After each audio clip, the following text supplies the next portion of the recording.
I Hate the News is the weekly news bulletin from I Hate Politics podcast, a show about a human activity we love to hate. I'm Sunil Dasgupta. It's June 2nd, 2026. A local political action committee releases an ad attacking Montgomery County executive candidate Will Jawando's record on education, to which U.S. Senator Chris Van Hollen expresses public displeasure. I asked Affordable Maryland PAC Chair Jonathan Robinson whether he's concerned the ad might precipitate a backlash endorsement of Jawando from Maryland's federal electeds who normally want to stay out of local politics. The Montgomery County Board of Education is going to vote on specific position cuts this week, and they are a long list. I talked to MCPS school psychologist Ali Jacobus and parent Rachel Singer, who is also a therapist in private practice, about one slice of the impact of the cuts. College admission season is more or less over for this year. As usual, there's speculation about why one student gets admitted to one school and another does not. I talked with MCPS College and Career Navigator Sarah Kessler about what University of Maryland's admission numbers were for this year, and some common misconceptions about who is admitted and who is not. And more. Stay with us. What's the matter? You seem so surprised, glancing in the morning paper tonight. Seems that the French can capitalize, nor the execution of the spy. Green general didn't die. Watch his family cry. Watch his family cry. I Hate Politics is a podcast about our neighborhoods, workplaces, schools and streets, and our local governments as they function in diverse and democratic societies. This means our politics are messy, dirty, sometimes corrupt, with often self-serving politicians.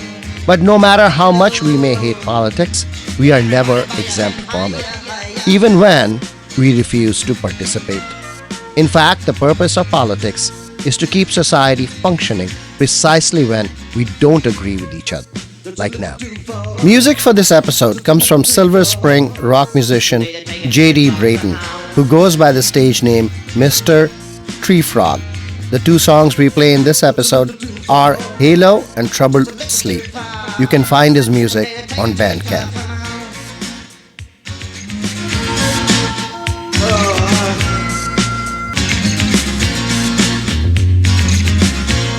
They're barking for a nuclear call. Nairobi got hungry, so they started a war. Famous senators face the law. Babylon discovered she was a hoe with a halo. Affordable Maryland Incorporated is an independent political action committee, or PAC, that is engaged in local county-level politics. In 2022, the group opposed Mark Elrich's campaign to be county executive and came up short by 32 votes. And in this election, they are opposing Will Jawando's campaign to be county executive.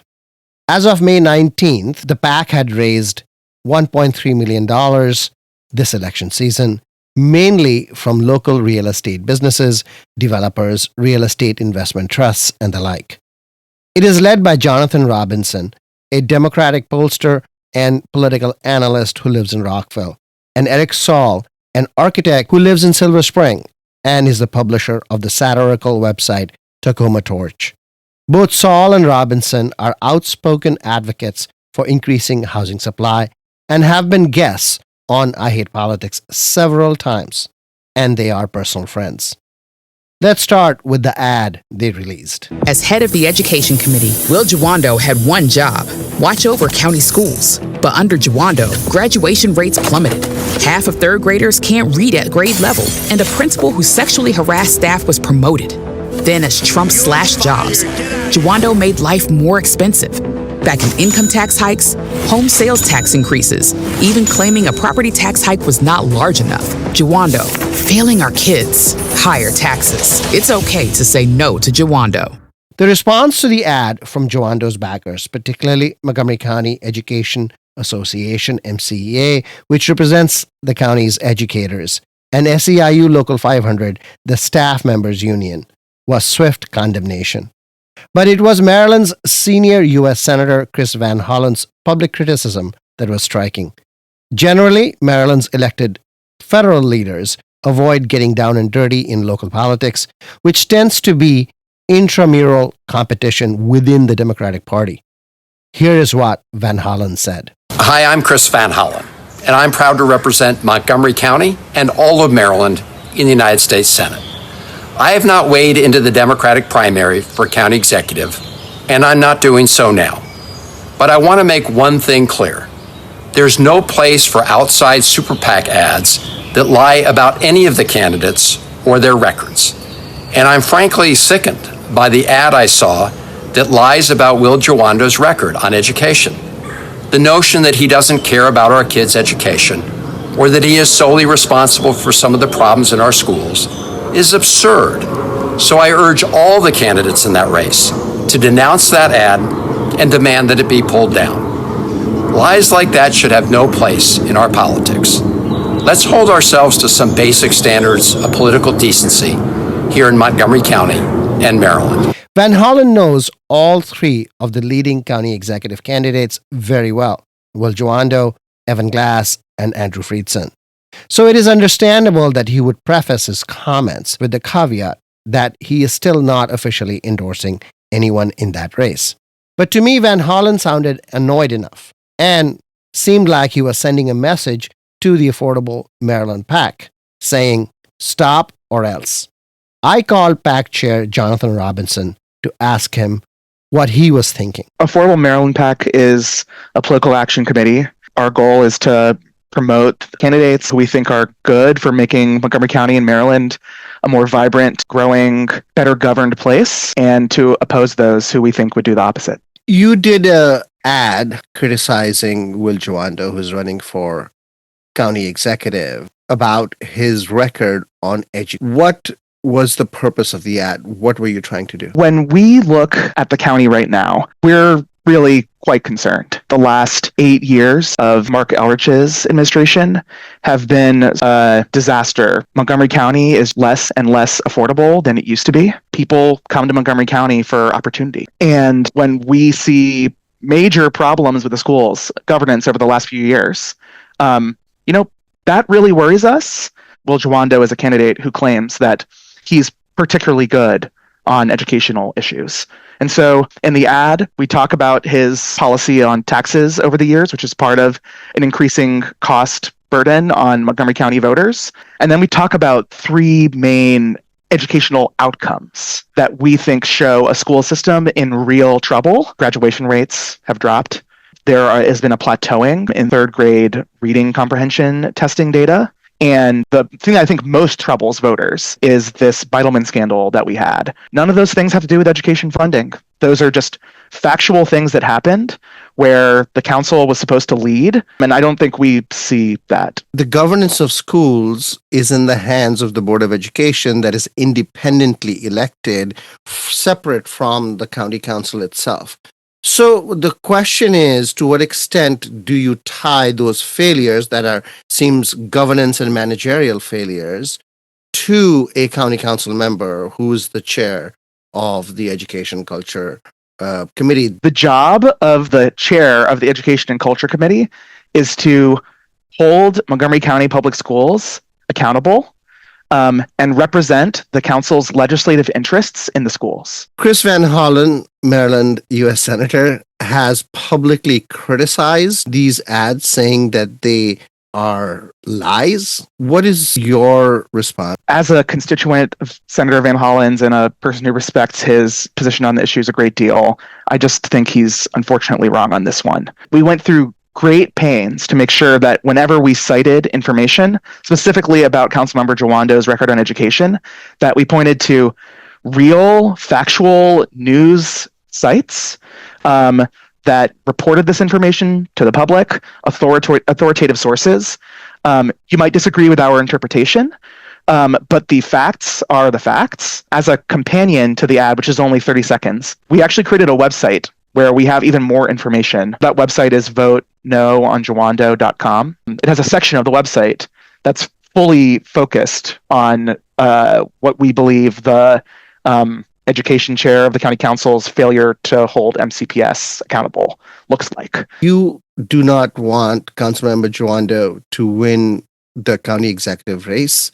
Chris Van Hollen seems upset by your ad. Is there any worry on your part that he might actually come out in more positive endorsement of Will Jawando and tilt the scales against you in this? So are you concerned about a backlash? No, I'm not particularly concerned. Senator Van Hollen's within his right to make, what I view as fair criticisms of our ad. If he disagrees with our interpretation. Are you concerned politically that if he weighs in on behalf of Councilmember Jawando, that your purpose in this, which is to keep him out of that office, would actually be defeated? We think it's important to educate voters. We'll continue to share information that is factual, that has an opinion, but where every point we make has a citation.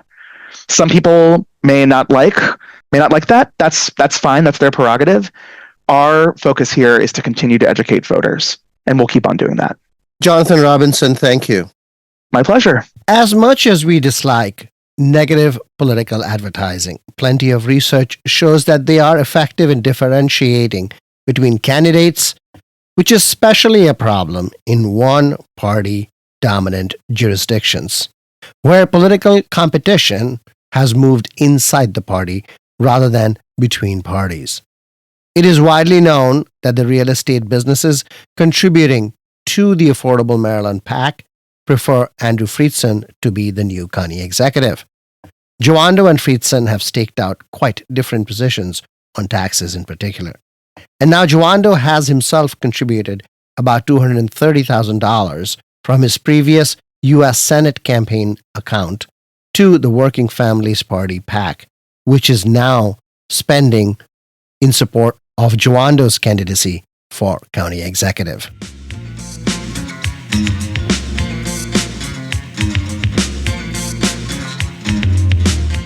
The Montgomery County Board of Education is meeting this week on June 4th to vote on what positions to cut after the county council decided not to fully fund the budget ask from the school district, though they did increase the school budget over last year. The list of positions on the chopping block is long. To illustrate the impact in one department out of many, I talked with MCPS school psychologist Ali Jacobus and MCPS parent and private practice therapist Rachel Singer. We start with Jacobus. Currently, we have about 134 school psychologists employed.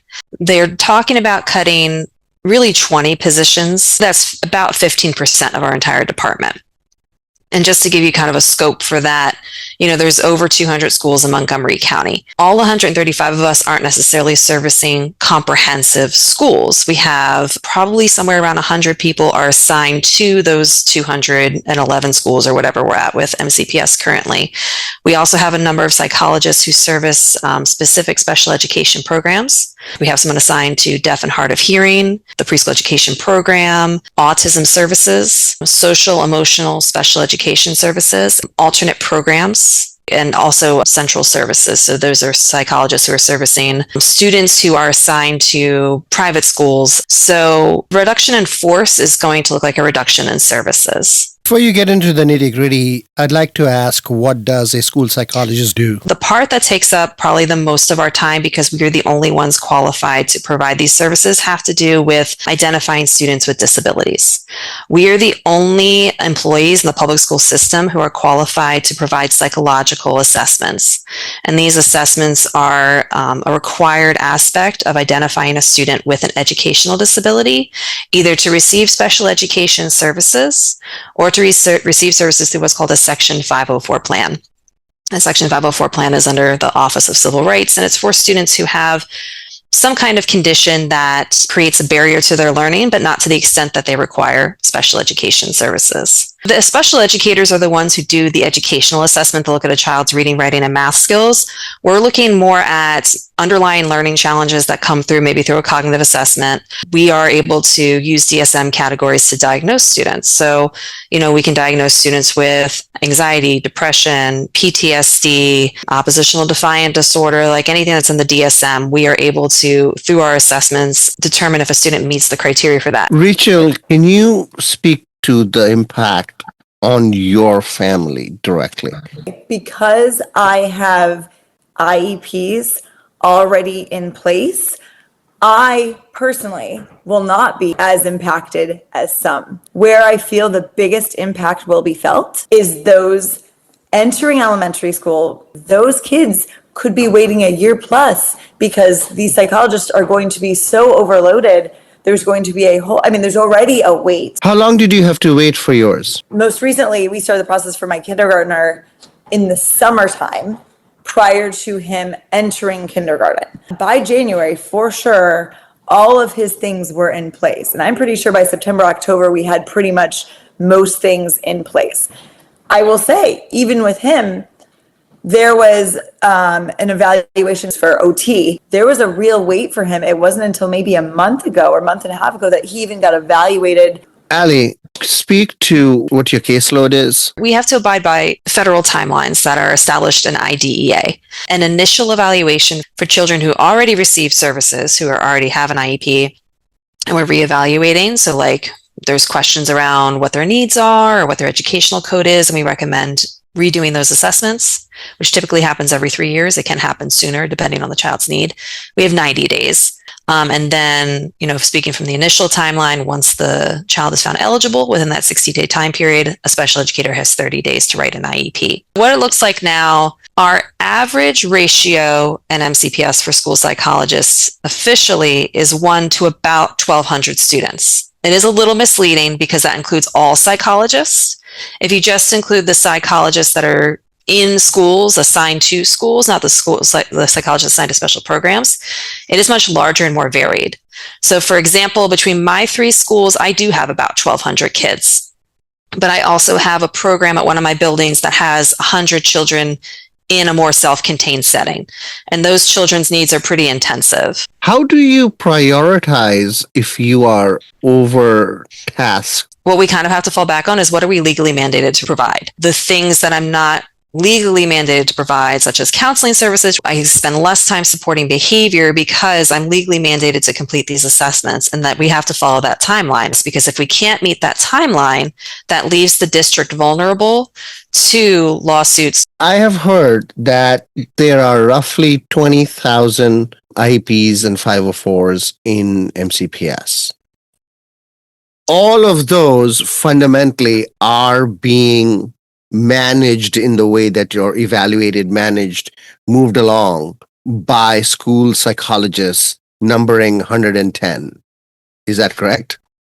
I would say majority. There are, we do live in an area where people can access private neuropsychological evaluations. Sometimes students are found eligible from either a private evaluator or Children's or Kennedy Krieger, but the vast majority are our assessments. And also we are the ones who are able to provide those assessments to families that don't have either the financial means, the transportation. Do you have an understanding of how many of those 20,000 are dealt with internally within MCPS by MCPS school psychologists versus those that are outside? I can't tell you exactly. I can tell you actually the exact number. This year, as of May 22nd, there's 23,822 children who receive special education services. Last year, there was 22,711, so over 1,000 increase from last year. I can tell you the number of requests we've received for assessments, and that number has increased astronomically. So as of May of this year, we had over 4,000 requests for cognitive assessments for MCPS school psychologists, again, with about 130-ish total. We've had requests for 3,597 social emotional assessments and 1,323 adaptive assessments. The last time our workforce was this size was in 2023. And at that time, we only had 1,871 requests for cognitive assessments as one example. If we reduce our workforce by 20 psychologists, there's no way we can keep up with 4,000 assessment requests. Be heard more. So you, instead of 3 schools, you'll have 4 or 5. Possibly. And that's how it used to be. About 30, 40 years ago, everyone had 5 schools, and they would go to their elementary schools like once a month.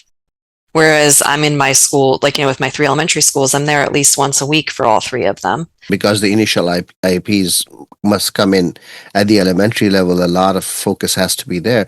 But what is the difference between the different levels? High school is definitely a bigger beast, right? Because you're preparing students to leave. And a lot of parents, especially with children who have more profound disabilities, are like, that's a very scary time for them, because public school system really wraps around and supports families. And once you leave and they're adults, it's very different. So one of the big things that a lot of the high school psychologists support with is called DDA evaluations. So DDA is one of the agencies that helps support students as they transition out of high school, whether it's at 18 when they're leaving or at age 21, because students with IEPs can stay in high school until age 21 to receive their services. And so these evaluations are a required component for the state to determine what level of support these students need when they're leaving high school. So just to clarify, DDA stands for Developmental Disability Administration. That's a Maryland, state of Maryland agency.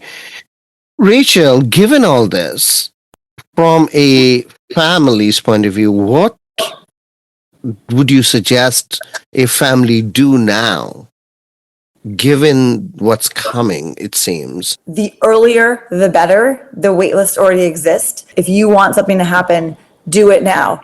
Because before these positions get cut, and even if they get cut, I'm not sure when the effective date will be, get in, reach out, get those initial evaluations going so that things can get scheduled, because maybe things are slightly less busy during the summer, but they also have limited employees working during the summer. Could they just go privately and just sort of bypass this whole situation? Private evaluations are great. They are expensive, and so they are not an option for everyone. But even if you get a private evaluation, MCPS still requires internally to do an evaluation too. So it's not even like a family that has access to outside services and outside testing could do that as a go around and then lessen the caseload. The only thing I could really recommend to families is try to reach out to your counselor, get the ball rolling. And I just wanted to piggyback, if it's okay, onto Ali speaking about middle school and high school. A lot of these kids, if they are planning to go to sort of a traditional 4-year university, your testing is only good for 6 years, 6 or 7 years. That is also a whole population of students that need the retesting from, a provider at school to then be able to take that with. So whether that's the test, the ACT, SAT, standardized tests that they're going to use for college and they need accommodations for that, or again, actually in college. Rachel Singer, Ali Jacobus, thank you for taking the time. Thank you so much. Thank you for having us.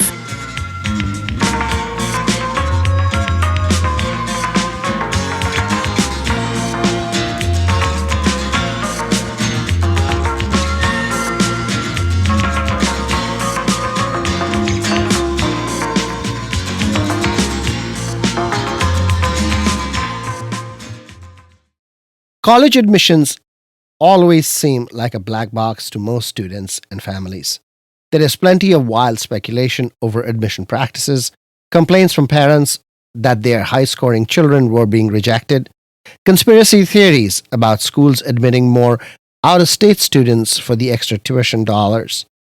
In Maryland, this dissatisfaction is often aimed at the state's flagship school, the University of Maryland. As a college and career navigator in MCPS, Sarah Kessler has heard it all. And importantly, she sits on the University of Maryland's Counseling Advisory Board, which is an 18-member nationwide body of high school college counselors the university uses as a sounding board. Last week, the University of Maryland provided a debrief of what went down admission-wise for the next school year, and Sarah Kessler joined me to explain and clarify.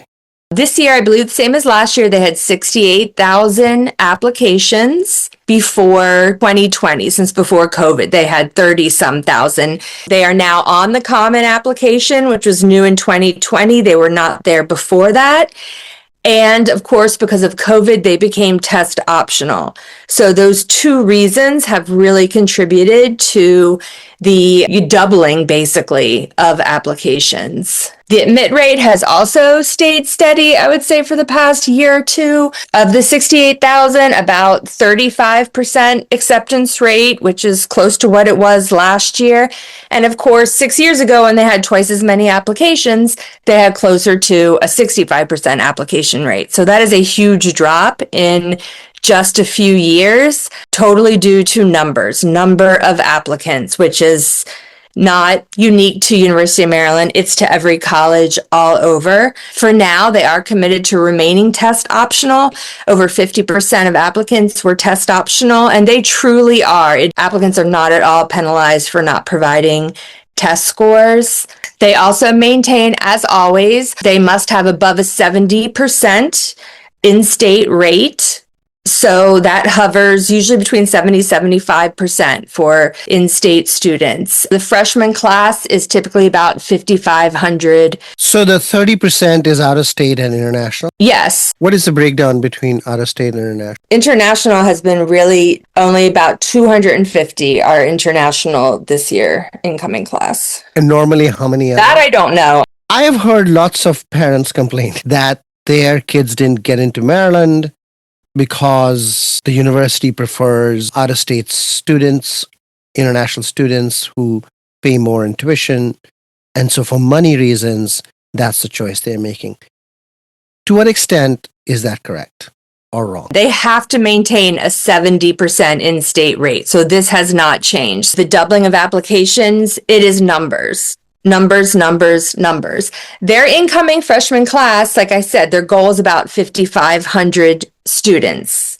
In MCPS, if you look at the 25 high schools, the average for applications per senior class is about 200 to 300. It might be a little bit less for small schools, a little bit more for large schools. Let's say that's an average per high school of 250. Times 25 schools, that's more than 6,000 seniors in MCPS applying to Maryland for a class of 5,500. They could fill the entire freshman class of UMD from Montgomery County Public Schools. Now, that is not good for anyone. If you had a student, even if you're in Montgomery County, you have a student going to UMD, would you want them to be at a school where 100% of the students are from Montgomery County, Maryland? No, it's diversity throughout the state, and then the 30% out of state that make up, their commitment to having a well-rounded, diverse group of students. I think many parents may think that their children are the top of the class. Can you speak to how school profile and class ranking actually works? Yes. So I absolutely encourage anybody with a rising senior, or actually anybody with a student in high school, to look at their high school profile. Oftentimes this is available on the counseling website of their high school. You can also just ask your child's counselor for a copy of the school profile. This shows GPA ranges of the students. MCPS eliminated giving students their class rank. Is definitely more than 10 years ago. I want to say maybe 15 years ago. You do not know. I am number 13 out of 493 students, because it was just creating hyper competitiveness. The school profile shows the ranges of your GPA in 0.5 increments. They show the percentage of the class with unweighted GPAs between 3.5 and 4.0, 3.0, 3.5, and on down, and weighted GPAs between 4.5 and 5, between 4.0 and 4.5, etc. So, this can vary wildly from schools, from somewhere where At Churchill, 70% of students have above a 3.5 unweighted GPA. So if your student has a 3.5, you're in the bottom 30% of the class, which is, very unreal. But I don't think parents know the extent of grade inflation in MCPS, the number. A lot of schools might have 50 plus students who finish their 4 years with a 4.0, with a perfect all A's. You look at colleges that apply, they release those statistics like a UNC or UVA, where go to schools like Clarksburg and Northwest, which are similar. They still have over 40% of the class has above a 3.5 unweighted. 25% has above a 4.5 weighted. The Montgomery County average is 43% have above a 3.5 unweighted GPA, and 26% have above a 4.5 weighted GPA. I've had, parents say, well, University of Maryland should accept the top 20% of the class. And when you look at the data and I look at the acceptances, UMD has accepted the top 20% of the class.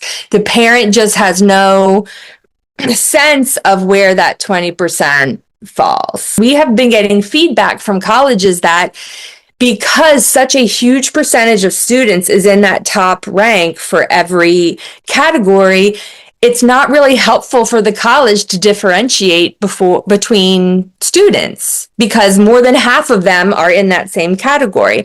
So that is one thing that we took to MCPS Central Office this year. And they have decided to change the way the reporting is done on the school profile. That is new for this fall. They're going to divide them into increments of 0.25. So we will now see unweighted 3.75 to 4, 3.5, 3.75 on down. And for weighted, we'll see 4.75 to 5, 4.5 to 4.74 on down, just to get a little bit more definition to that increment so colleges can just get a little bit more of a handle on where that student falls in the class. You are talking about all of this from 3.5 and up. What happens to the students that are below 3.5? There are plenty of colleges that accept those students, wonderful colleges. Just not Maryland. Is that the right? Well, you're affiliated with UMBC is amazing. There's STEM programs. Penn State. There's Virginia Tech. They accept students with those. There are many schools that do. It's numbers. Just what I said. Numbers for UMD. UMD cannot accept hundreds of students from every MCPS high school. And honestly, I feel like as UMD has gone up and up in the rankings, out-of-state state schools are now $60,000 a year. A Penn State, a Virginia Tech, they don't give any merit to out-of-state students. When you can go to a higher ranked school, frankly, of Maryland for just about half the price, it gets very, very hard to turn Maryland down. Before you go, I want to ask you, career counselors, advisors are being cut by MCPS. Are you affected? Yes. So our superintendent, Taylor, has recommended the College and Career Navigator position for elimination with this new budget. And we are the one person operating in every high school that is the critical link between, our students and the colleges. Just for example, at UMD, our county's admissions advisor at UMD is Katya Kazemba. She corresponds with all of us. We host large visits for her in the fall. She was scheduled to do a summer workshop, which is great because she does a webinar. Students can tune in and have a very candid discussion about the applications process. We actually have 74 summer workshops that we have planned that are currently on the MCPS website, but all of those will be canceled if the position goes away. We host all the college visits in the fall, well over 100 plus visits, 5, 6 a day, 3, 4 days a week for all of September, October into November. We upload transcripts, we send transcripts, we follow up on the teacher recommendation letters to make sure they get there in time. We are the liaison with our counselors for their letters and just, troubleshooting all fall for this process. So it is really hard to think what will happen if we are not there, how the counselors will function without that role, especially on top of the other recommended cuts by the superintendent are the social workers, the pupil personnel workers. They are all supports of the counseling department. So when you take away 3+ critical roles that support the counseling department, it really leaves them bare bones. Sarah Kessler, I'm sorry to hear that. Good luck as you plan ahead. Thank you very much.